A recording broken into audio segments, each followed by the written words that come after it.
पुण्यामध्ये 19 ते 23 जानेवारी रोजी पुणे ग्रँड टूर होत आहे आणि जगातील नामांकित सायकलिस्ट याच्यामध्ये पार्टिसिपेट करत आहेत. खरं तर हा स्पोर्ट्स इव्हेंटच नाहीये, तर हा पुण्याची ओळख करून देणारा इव्हेंट आहे असं मला वाटतं. सायकलिस्टचं आणि पुणेकरांची गैरसोय होऊ नये आणि त्यांची सोय व्हावी याच्यासाठी वाहतूक शाखा गेल्या साधारण 3 महिन्यापासून खूप प्रयत्न करते. आम्ही रस्त्याचे सर्व टर्न्स, कुठं राईट टर्न आहे, कुठं लेफ्ट टर्न आहे, कुठं ट्रॅफिक जॅम होऊ शकतं, कुठून ट्रॅफिक डायव्हर्ट करायला लागू शकतं, कुठं लोक जमतील, कुठं मोकळे रस्ते राहतील, या सगळ्या गोष्टींचा अभ्यास केलेला आहे आणि यातूनच एक प्लॅन निर्माण झालेला आहे.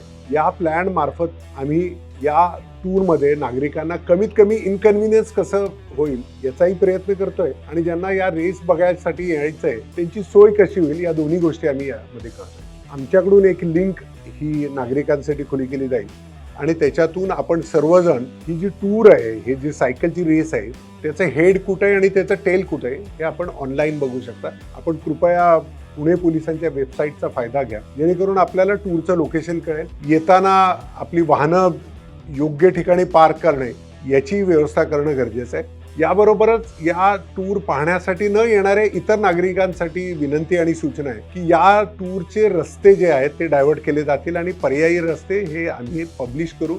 कृपया या पर्यायी रस्त्यांचा आपण वापर करा. एक विनंती मात्र आपल्या सगळ्यांसाठी आहे, ती म्हणजे शक्यतो 21 आणि 23 म्हणजे 21 जानेवारी आणि 23 जानेवारी या दिवशी दुपारी 1 ते 3 या दरम्यान जर आपण ट्रॅव्हल करणं शक्य असेल आणि आपण अवॉइड केलं तर निश्चित रस्त्यावरती होणारं कंजेशन आणि आपली गैरसोय कमी होण्यासाठी मदत होईल. तरीसुद्धा आपल्याला ट्रॅव्हल करायचं असेल तर योग्य पर्यायी रस्ते हे पोलीस देतील, पब्लिश करतील, त्याचं कृपया पालन करावं.